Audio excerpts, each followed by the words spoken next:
ISSA is your Worldwide Cleaning Industry Association. And as your association, we have a vested interest in helping both members, member organizations, and the global cleaning industry with cleaning, disinfecting, and protecting health.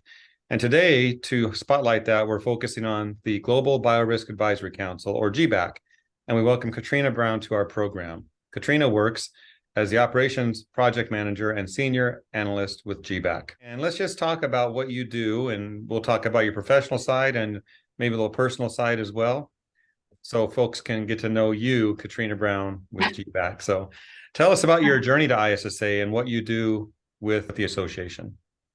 All right, so my journey to ISSA was actually an internship starting out in 2020, kind of at the end of the year, towards the end of the year in August of 2020. And I started out as, well, an intern, of course, but also doing much of what I do now in the analyst role, which is reviewing the documentation that our facilities submit to us for their infection prevention plans that are based off of the GBAC 20 elements. And through that journey with ISSA, I have gotten more involved in creating education resources, guideline resources. So that's kind of where that project manager role started in, is helping with standard operating procedures resources for our clients as well. So that's kind of what I do here. Keeping everything in line and make sure those that want accreditation or pursue it get to their goals.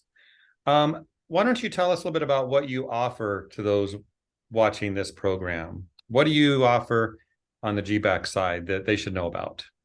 So, of course, we have the facility accreditation, but we also have several different courses. A lot of them are within the Trusted Advisor course bundle, risk assessment, chain of infection, awareness of infectious disease in the workplace. So all of those educational materials are available to our clients, and those that aren't accredited as well can access those through the ISSA learning website.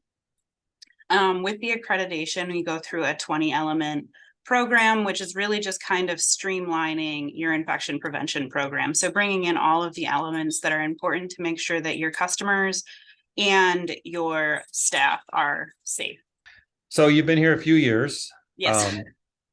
Just thinking about what you do with ISSA and GBAC, what do you think of the industry? Maybe you didn't dream about being in this industry when you were in school or as a child. In some ways, I think that the industry is underrated in terms of how important it is to the world. So it's kind of that baseline, right? You have to have cleaning and disinfection and infection prevention in your workplaces to protect people and to keep your business flowing. But it's something that people just assume is always going to be there. But this industry brings that forward and makes it important and trains people on how to do it correctly. So in my time here, I didn't really realize there was even such a big cleaning industry. Like, it's kind of there in the back of your mind, they sell the cleaning products and you have these brands creating new things to prevent infection and aid in indoor air quality, but you don't realize how big that is. So I think that what we do as a cleaning industry is very important to the world. And I didn't realize it until I started working here, how involved that is. So yeah, you value the importance of it, but tell me this, what do you like the most about what you do? What do I like? What is it?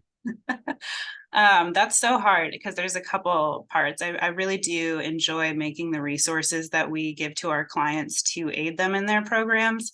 But being able to work one-on-one with clients is really special, especially the ones that come back and they're like, I didn't know this, but I really value this program and what it has brought to our workplace and keeping my workers safe. So knowing that we are educating them as we work with them and consult with them and help them pick products and help them with their standard operating procedures. I really enjoyed that part of it, getting that feedback from customers that are like, wow, this has really helped our facility. Our staff feels really safe. We feel like we have a better handle on infectious disease. That's really great. All right, that's nice. So Katrina, if you had one thing to tell those who are watching, what would you say to them? Probably something they've heard a lot, but just because the pandemic has kind of eased, it doesn't minimize the importance of infection prevention. is an ongoing thing. We have known and unknown outbreaks that can happen at any given time. We have the common ones like the flu and the cold, and that's all part of infection prevention. It's not just COVID. It's not just the really serious ones that make it to the news. It's your everyday viruses too, that we're trying to prevent. So it's super important to continue with those best practices regarding infection prevention. Yeah, that's important. Well, thank you for that. Okay, we covered your professional life a bit. Let's talk about your personal life, what you'd like to share. Where are you from? And tell us about your family, all of that. Well, I was born and raised in Southwest Michigan, kind of with a huge extended family in the area. So we're really close knit, but I also was always given that free range to learn and grow as much as possible. I spend a lot of time with them. I became an aunt this year, which has been really fun. Just spent this last weekend with my niece, and my sister was in town as well with my brother-in-law. So that's really fun.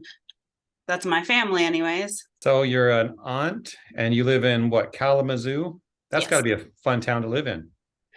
Yeah, I mean, it's a college town, so I'm a little over that college age, so maybe don't experience all that Kalamazoo has to offer, but I do think I'm a If little nothing else, biased. it's a cool name. You're right. Kalamazoo. Yeah. Yeah. So what do you do in your spare time? Now you're going to be babysitting maybe occasionally, you know, your sisters let you. But what about hobbies and things like that?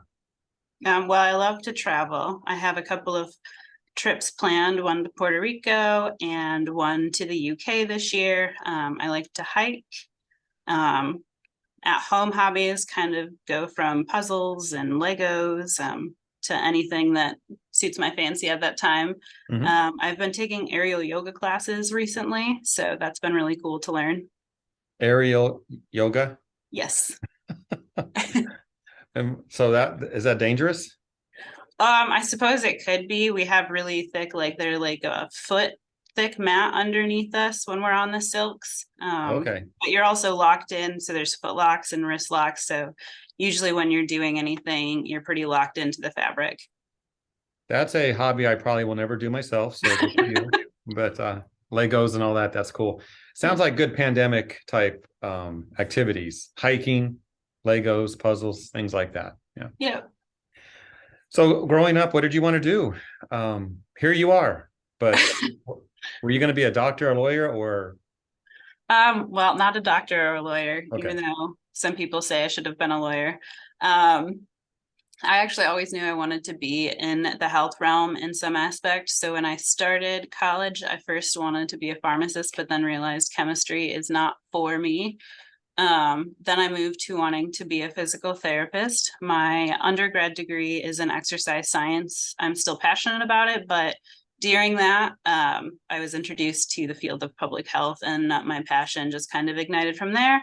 And that's when I decided I would go into public health as my graduate degree.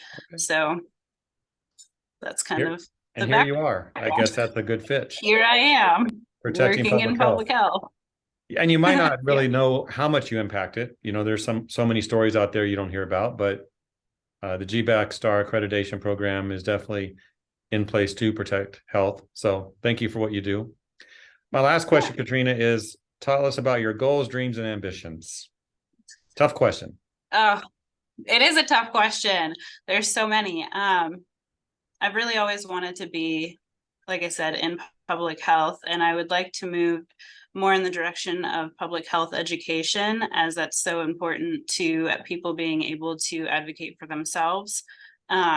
And I would like to eventually get my doctorate in public health, but I haven't found the niche that I really want to get that doctorate in. So that's kind of where my ambitions are. No, those are good. Good. Well, Katrina, it's great to get to know you, and those watching now can put a person to the voice on the phone or the email that you might send. So thank you for your time today. Yeah, thank you.